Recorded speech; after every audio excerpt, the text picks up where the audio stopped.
राधे राधे दोस्तों, आपका स्वागत है आपके अपने यूट्यूब चैनल स्टडी जोन में। आज का हमारा टॉपिक है निबंध का स्वरूप। तो चलिए शुरू करते हैं। निबंध मूल रूप से संस्कृत भाषा का शब्द है। निबंध में बंध धातु में नी उपसर्ग लगाया गया है, जिसका अर्थ होता है अच्छी तरह से बांधना, पूर्ण रूप से एवं सम्यक तौर से व्यवस्थित करना। प्राचीन काल में ताड़पत्रों पर लिखी गई किताबों को सूत्रित करने की प्रक्रिया को निबंध क्रिया कहा जाता था, जिसका अर्थ होता था बिखरे हुए पन्नों को सूत्रित करना, व्यवस्थित करना। निबंध में भी विचारों और भावों को एक सूत्रता प्रदान की जाती है और उनको व्यवस्थित किया जाता है। अतः निबंध शब्द हिंदी में एक रचना विधा की पर्याय के रूप में स्वीकृत कर लिया गया। अंग्रेजी भाषा में निबंध का समानार्थी शब्द ऐसे प्राप्त होता है। ऐसे का शाब्दिक अर्थ है प्रयत्न, प्रयास या परीक्षण। यह शब्द लैटिन के एक्जीनियर शब्द से निष्पन्न होकर फ्रेंच भाषा तथा अंग्रेजी में ऐसे शब्द बना। आधुनिक हिंदी गद्य का पूर्ण विकसित स्वरूप निबंध रचना में ही दृष्टिगत होता है। निबंध का विषय क्षेत्र बहुत व्यापक है। हिंदी निबंध का स्वरूप साधारण अंग्रेजी निबंधों और संस्कृत रचनाओं के मध्य से हुआ है, किंतु हिंदी निबंध ने अपनी 150 वर्ष की यात्रा में स्वतंत्र पहचान स्थापित की है। विश्व स्तर पर साहित्य जगत में निबंध का प्रवेश 350 वर्षों से पहले हो चुका था। 16वीं शताब्दी के अंतिम वर्षों और 17वीं शताब्दी के प्रारंभिक वर्षों में बेकन और मांतेन जैसे पश्चिमी निबंधकारों की रचनाओं में निबंध एक प्रयास की तरह रहा है, किंतु अब यही विधा अपनी व्यापकता में, अपने प्रभाव में और अपने वैविध्य में एक संपूर्ण प्रभावी विधा के रूप में प्रतिष्ठित है। निबंध में मानव जीवन, मानव चरित्र और मानव के चतुर्दिक परिवेश में घटित घटनाक्रमों को विन्यस्त करके निबंधकारों ने इस विधा को काव्य कथा और नाटक की रचनात्मक शक्तियों से समन्वित किया है। इसीलिए संप्रति निबंध रचना में लचीलापन, बहुविधता, आत्मीयता और अभिव्यंजनात्मकता साहित्य श्रेणियों से लेकर पत्रकारिता से विस्तृत फलक तक फैल गई है। निबंध रचना अपनी सूत्रव्यात्मक, रंजनात्मक, उत्तेजनात्मक और संप्रेषणीयता में बहुपठित रचना के गौरव से अभिव्यक्त है।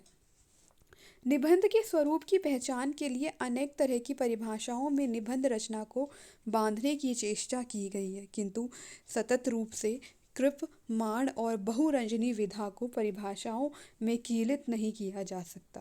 सभी परिभाषाओं में कहीं ना कहीं न्यूनता रह जाती है। डॉक्टर मांतेन ने भावों या विचारों की अभिव्यक्ति, उद्धरणों या अंतरकथाओं की निजी प्रतिक्रियाओं को ही निबंध माना है, जबकि जॉनसन ने निबंध को मन की उन्मुक्त भटकन, अनियमित और अनात्मसात भावों या विचारों की सामान्यतः अभिव्यक्त स्वीकार किया है।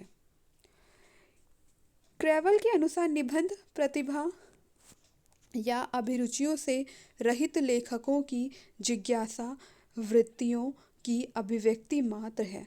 हडसन ने अभिव्यक्ति प्रकार को महत्व प्रदान करते हुए किसी भी विषय से संबंधित निजी अनुभूतियों की संक्षिप्त अभिव्यक्ति, जिनमें समास और व्यास दोनों ही शैलियाँ यथावश्यक उपस्थित हैं, को निबंध माना है। लॉक स्वीकार करते हैं कि दार्शनिक वस्तु योजना से संपन्न आत्म अभिव्यक्ति की अनवनित पूर्णता निबंध में प्राप्त होती है। एसी वेसन के अनुसार सहज हास्य, व्यंग्य, तार्किक और प्रसाद गुण संपन्न बंधुत्व भाव की अभिव्यक्ति निबंध का विशिष्ट गुण है।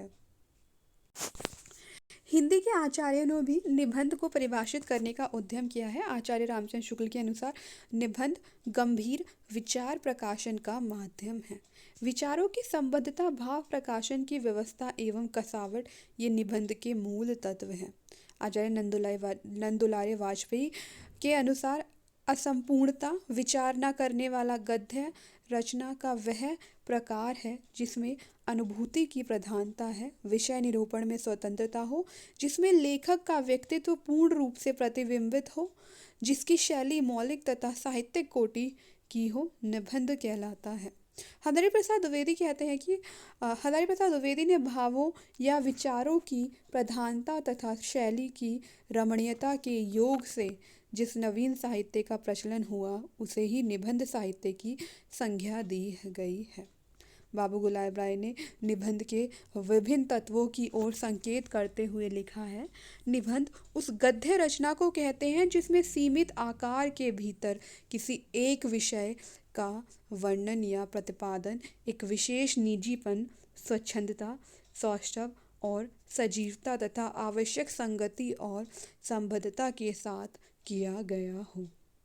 जयनाथ नलिन की दृष्टि में निबंध स्वाधीन चिंतन और निश्चल अनुभूतियों का सरस, सजीव और मर्यादित गद्यात्मक प्रकाशन है। पद्मलाल पुन्नालाल बख्शी ने निबंध को व्यापक रूप से परिभाषित करते हुए लिखा है, निबंध में लेखक की स्वयं की चेष्टा, स्वयं का ज्ञान भाव, कर्म और अनुभूति ही रहती है। निबंध चंचल मन की एक छोटी तरंग है। जरा सी बात को लेकर मन में ऐसी कितनी तरंगें क्षण क्षण में विलीन हो जाती हैं। हर्ष के साथ उत्साह, क्रोध के साथ ग्लानि, दुख के साथ घृणा आदि कितने ही भाव एक के बाद एक उत्पन्न होते हैं और विलीन हो जाते हैं। इन्हीं सब को लेकर निबंध की रचना की जाती है। इन पाश्चात्य एवं भारतीय विद्वानों द्वारा दी गई परिभाषाओं से निबंध की विशेषताएं ही स्पष्ट होती हैं। उसकी परिभाषा नहीं, स्वच्छंदता, सरलता, आडंबरहीनता, घनिष्ठता और आत्मीयता के साथ ही लेखक का व्यक्तिगत दृष्टिकोण निबंध के लिए आवश्यक माना गया है। उक्त परिभाषाओं के परिप्रेक्ष्य में हम निबंध को निम्नलिखित सामान्य प्रकृतियां मान सकते हैं। निबंध व्यक्ति की छटपटाहट का प्रतिपादन है। अंततः निर्वैयक्तिकता निबंध में कदापि संभव नहीं। यह तो समस्त साहित्य में ही अहम का परोक्ष या अपरोक्ष प्रकाशन होता है, परंतु निबंध में मूलतः लेखक का व्यक्तित्व ही व्यंजित होता है। निबंध में हृदय और बुद्धि दोनों की अनुवृत्ति अनिवार्य है। मानतेन की भावमयता और वेकन की बौद्धिकता दोनों का निबंध में मणिकांचन संयोग होना चाहिए। रामचंद्र शुक्ल ने अपने निबंधों के विषय में चर्चा करते हुए यही लिखा था, यात्रा के लिए निकलती रही है बुद्धि, पर हृदय को साथ लेकर।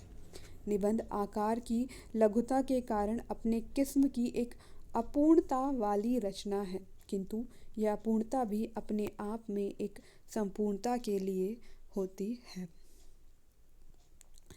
परंपरा के अनुरूप निबंधों की प्रवृत्ति प्रायः समीक्षात्मक और व्यंग्यात्मक होती है, हालांकि यह कोई अतिवर्ण्य नहीं है।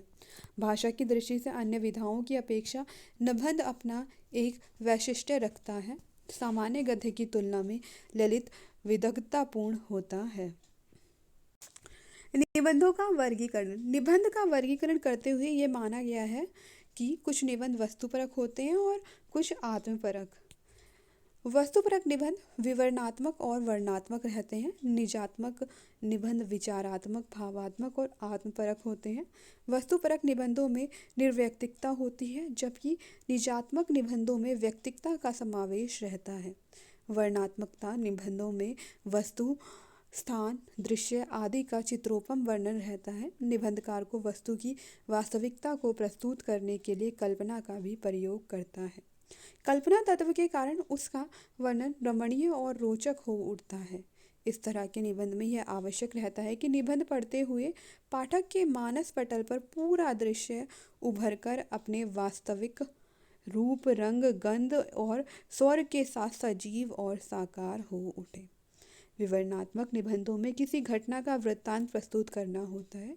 देशकाल प्रस्तुत करने की सच्ची चेतना निबंधकार में होना चाहिए। शिकार, युद्ध, यात्रा आदि की घटनाओं को उनके सही देशकाल के साथ प्रस्तुत किए बिना प्रामाणिकता नहीं रहती। ऐतिहासिकता, पौराणिकता के साथ साथ सामाजिकता और कल्पना की प्रभविष्णुता भी इस तरह के निबंधों में समाहित रहती है। आत्मपरक व्यक्तिक निबंध में लेखन के निजी विचारों का प्रकाशन अधिक होता है। लेखन की आत्मपरकता या निजी विचारों, भावनाओं, प्रतिक्रियाओं, दृष्टिकोण, जीवन मूल्य आदि का समावेश इस तरह के निबंधों में होता है। इस तरह के निबंधों में वर्णित तथ्य तर्क सम्मत और प्रमाण पुष्ट होते हैं। इस तरह के निबंधों में आद्यंत विचारों और उसके विश्लेषण की सुसंबद्ध श्रृंखला होती है।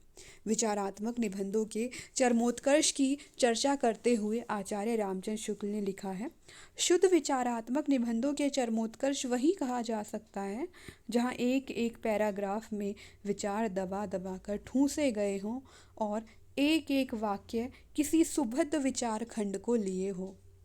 भावात्मक निबंधों में हृदय तत्व की प्रधानता रहती है। लेखक विषय को हृदय की आंख से देखता है। अपनी भावात्मक प्रतिक्रियाओं में लेखक की व्यक्तिकता स्पष्ट मुखरित होती है। जयनाथ नलिन की दृष्टि में इस तरह के निबंधों में हृदय की उदात्त अनुभूतियाँ, तीव्र भावनाएं और भावुकता का भाव प्राप्त होता है। भावपरक निबंधों में लेखक के निजत्व की पहचान गहराई से होती है। लेखक के निज से अभिप्राय है जीवन की मार्मिक अनुभूतियों से संपन्न लेखक के व्यक्तित्व का अपनी दुर्बलताओं एवं विशेषताओं के साथ प्रस्तुत होना। आत्मपरक निबंध में लेखक का निज से इतनी गहरी, स्पष्ट, मोटी और चमकीली रूपरेखा लेकर उपस्थित रहता है कि वह अन्य का नहीं बन सकता। विश्व की बात कहकर विशेष विश्व की आत्मीयता, सहानुभूति और संवेदना प्राप्त करता है। निष्कर्षतः निबंध के 4 भेद किए जा सकते हैं: विवरणात्मक, विचारात्मक, वर्णनात्मक और भावात्मक। विवरणात्मक इस तरह के निबंध वृत्तांतपरक होते हैं। इनमें कथा, वृत्तांत या घटनाओं का विवरण रहता है। लेखन निष्पक्ष रूप से ये विवरण प्रस्तुत करता है। यात्रा, जीवनी, सामाजिक, पौराणिक घटना पर आदि निबंध इसी श्रेणी में आते हैं। विचारात्मक इस तरह के निबंधों में तर्क, वितर्क, खंडन, मंडन, गुण दोषों के निर्णयों की प्रधानता रहती है। इसमें व्याख्यात्मक, समीक्षात्मक, गवेषणात्मक तर्क प्रधान शैली का प्रयोग होता है। इनमें पूर्वापर रूप में विचारों की श्रृंखला जुड़ी रहती है। भाषा विषय अनुरूप गंभीर रहती है। वर्णात्मक निबंधों में वर्ण विषयों के रूप में भौतिक या प्राकृतिक जगत के स्थिर एवं जड़ विषयों का वर्णन किया जाता है। इस तरह के निबंधों की भाषा सरल रहती है। सुबोधगम्यता के साथ इन निबंधों में तथ्य निरूपण की प्रधानता होती है। वर्णन की क्रमिकता इन्हें पठनीय बनाती है। भावात्मक निबंधों में हृदय पक्ष की प्रधानता होती है। इनमें रागात्मक तत्व की प्रधानता रहती है। ये रसबोधी होते हैं। तीव्र भाव व्यंजना और उत्कट भावुकता इन निबंधों के प्रमुख गुण हैं। इन्हीं की विशेषताओं के कारण इन्हें गद्य काव्य तक कह दिया गया है। ये ललित निबंध की कोटि के निबंध हैं। इस विभाजन से अलग भी निबंध की कोटियों का निर्धारण किया गया है, जो इस प्रकार से है: आत्मपरक या व्यक्तिक, सांस्कृतिक, गवेषणात्मक, हास्य व्यंग्यपरक, संस्मरणात्मक। तो यहाँ पर निबंध वाला टॉपिक समाप्त होता है। अब मिलते हैं आपसे अगले वीडियो में। लाइक करें, शेयर करें और हमारे चैनल को सब्सक्राइब करें।